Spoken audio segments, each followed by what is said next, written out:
Hi, welcome to SBR Videos. I'm Peter Loshak. This is Into the Weekend with a BetDSI edition for NFL Week 5. We are talking with Brent, the headlines manager at DSI Sportsbook. Brent, before we start out with the games this week, I just want to, people have been commenting on our YouTube channel about how the reported plays from the Sharps in the NFL this year haven't done that well. We saw last week, you told us that multiple Sharps were on KC. It felt a little bit fishy to me. Of course, Cincinnati covered easily. Tampa Bay lost. They were on Miami against the Jets in the London game. These Sharps seems like they've been taking a hit this year in the NFL. Is that not true? Yeah, I think the NFL has been tougher so far this year than typical. I mean, I know if you look back in previous years doing the show, we've done it for quite a while now. I mean, they've generally been quite strong or probably a little bit stronger in college football, but still turning a profit. I mean, if you blindly followed what we gave out here on the show, you probably did all right to NFL. And there's the thing, too, like, you talk about week 4 in the NFL, which was not great for the Sharps either. But like the games that just barely didn't qualify, like the Giants, for example, that was a winner. Easy winner. The Detroit-Seattle under, that was an easy winner. Yeah. So, I mean, there's stuff that's like, and it's stuff where there's some games that are just kind of sitting on the border that you kind of like, well, I just don't have enough information to say this is a really sharp side or not. And yeah, but I mean, to answer your question directly, yeah, they probably haven't done as well. There's guys on the list who I've spoken to, and guys I've spoken about them, and I said, how's this guy college versus the NFL? And I've had people tell me this guy, for example, is better than NFL in college, and I'm thinking, wow, his college is really strong, so he's got to be really good. So, I mean, again, we're talking we've got 4 weeks in the book, so yeah, it perhaps hasn't been a great year for the Sharps. We've done all right. Of course, we've got the juice working in our favor as well, so that's kind of it keeps us in business and keeps the lights on. But no, so far, the Sharps haven't been lighting on fire. Do I think they will long term? Yes. Yeah, and it's not really even the record. It's more just like last week, for instance, you told us that multiple Sharps were on KC against Cincinnati, and it just kind of felt wrong. And then when you saw how the game played out, it was obvious that Cincinnati was the right side. So I'm wondering what the hell's going on with these Sharps.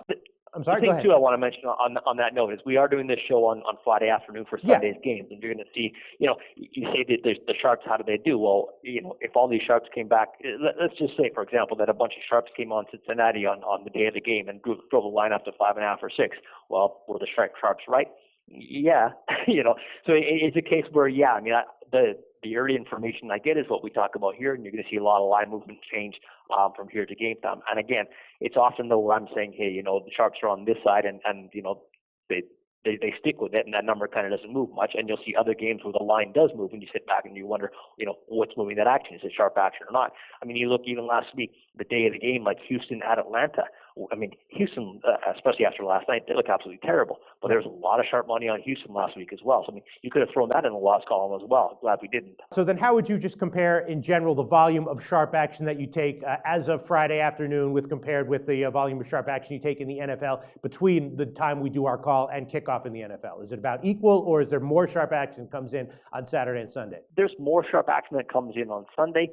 But the money that comes in up to this point is stuff where you're getting a real good idea where the value of the number is. Well, let me ask you, start out this week about Seattle at Cincinnati. Once again, Cincinnati just rolling, right? 4-0 against the spread and straight up. They just look like a good bet week in and week out. And again, kind of a suspiciously low line this week. Seattle having issues. Cincinnati just a home favorite of 3 points. Seems like that's the right side. Have the Sharps touched this game at all, Brent? Not a whole lot, no. I mean, right now we're running Cincinnati -3, -115. Marshawn Lynch is going to be out for Seattle. They declared that already today. In terms of my actual wager count, I'm pretty much dead even. My money does favor Seattle, which is suggesting, more public guys betting on Seattle. But I've had big guys come in on both sides of this game. So, it's bouncing between, it was 3 dog 15. Now it's 3 favorite 15. Again, just sharp money bouncing that number back and forth between, 3 flat, 3 dog 15, and 3 favorite 15. Right now, Cincinnati is 3 -15 as the favorite there. But I've got pretty much a dead even count in terms of the number of wagers I've taken. My money's, again, it's close to being even. It does definitely favor Seattle, though, and that's mostly public who are still backing Seattle. Okay, and then another game with a suspiciously low line is Arizona at Detroit. Feels like a bounce-back situation for Arizona. We know that that in these suspiciously low line games, sometimes it's very telling when the Sharps come in on the home underdog that feels like it should be getting more points. Is that the case here, Arizona at Detroit? Yeah, it's the thing, too. I mean, if you look at Detroit last week, it's not like they played terrible, and they could have come away with their first win. Maybe they're a little unfortunate not to do it. And again, Arizona, they're a team where you look at, you just don't think of, you think of Arizona as a strong defensive team for sure, but if you look at the league and say who's got the most points in the league, I know they've played 4 games, not everyone has, but they've got the most points in the whole league. But I mean, Seattle, Detroit definitely was tough at Seattle last week and came out with a loss. The home dog is usually a spot where you look for sharps to come in. In this case, they haven't come in yet. Again, it could be waiting for line move, or maybe they're just going to stay off the game. But Arizona right now is a 3-point favorite at Detroit. We took a decent sized bet on Arizona -2.5, -115. We drove the number to 3, which is where we are now. Same with the over as well. I got over 44 was a very strong bet, so we're sitting at 45 right now. Mm-hmm. But in terms of sharp action, I don't have anything specifically involved in this game. I can tell you that Arizona is a huge public side right now, with my wager count being about 8-1 in favor of Arizona. Yeah, that's what I would have guessed on that one. And I think it's pretty telling that no sharp action as yet has come in on Detroit. All right, and then let's talk about the Packers game. Always very interesting to hear what you have to say about the Packers. Last week, public was huge on the Packers, and they cashed. And you also told us that you took a sharp bet on the Packers at -7, so that sounds like it wasn't a good result for you last week. Packers winning and covering last week. Here, kind of a similar situation. They're a huge home favorite against the Rams. Rams, a respectable team. I'm guessing that once again the Packers are a massive public side. Yeah, Green Bay is always going to be a public side, just like the Patriots are always going to be a public side, as an example. I definitely have a lot of money on Green Bay, a lot of wagers on Green Bay. My count is probably, I'm looking here, it's about 4-1 in favor of Green Bay, which is quite strong.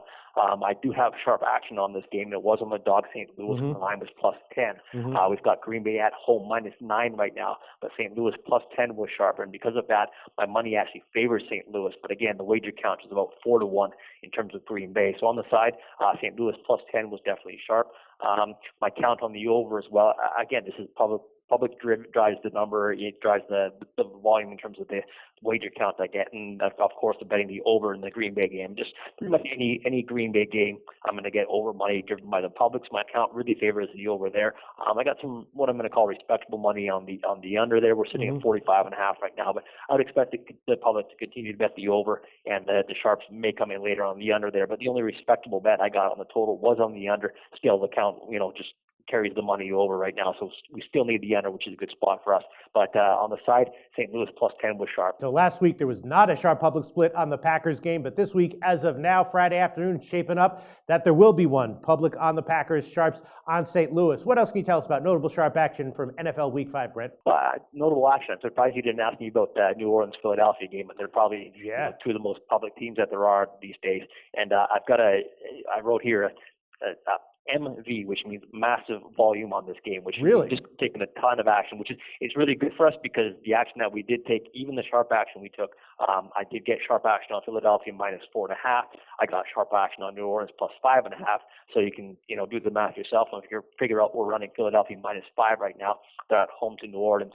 I did get sharp action on that game on the total actually. Sharp money came in over 48.5.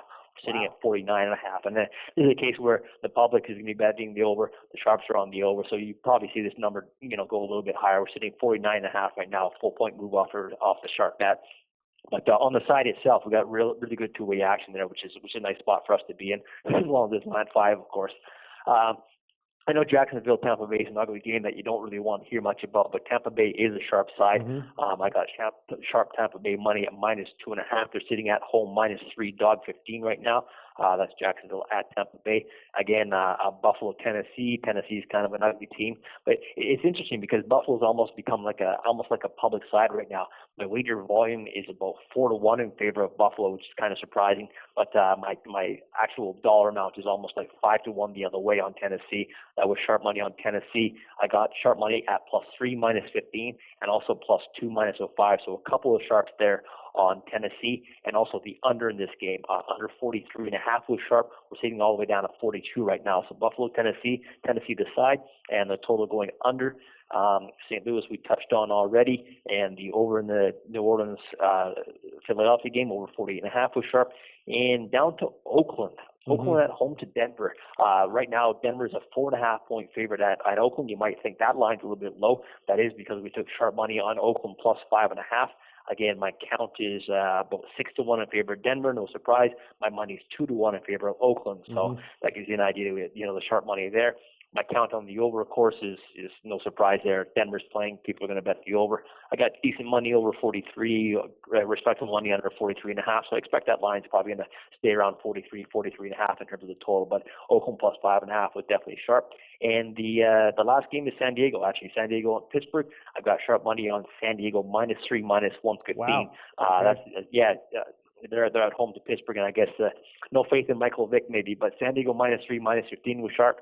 And that's going to do it. Interesting stuff, Brent. Sharps on San Diego on Monday night. And then I want to quickly ask about teasers, because I know sometimes teasers can be a huge swing in your weekend. This week, it's looking like there's a bunch of teaser sides that are pretty dangerous that the public, I'm assuming, is going to be all over, and you might lose on all of them. Seeing the Falcons, the Patriots, the Packers, the Giants, those have got to be all huge public teaser sides, right? And if they all hit, is that a big loser for you? Yeah, I mean, right now, the Atlanta side and Patriots are by far the biggest decisions we have in terms of when you count in parlays, teasers, and straight bets all together. Like, we're talking about 10-1 in favor of those two teams. Yeah. So, I mean, if they both cover easy, yeah, that would be bad for us. We'd be hoping for an upset there, I guess. But yeah, those are two really big ones, the Falcons and the Patriots, but also Buffalo is a very public side, Green Bay, as you expect, Arizona, Denver, and the Giants as well. So basically, how many of those teaser sides do you need to bust for you to be okay this week? It's tough to say because you really can't tell. At this point, you can't say how many are tied to who. I mean, there's a lot of, the most common are 2 and 3 team teasers. So we definitely need, if you bust up one, sometimes you're busting up the whole teaser. Brent from BetDSI, thanks so much. As always, talk to you again next week.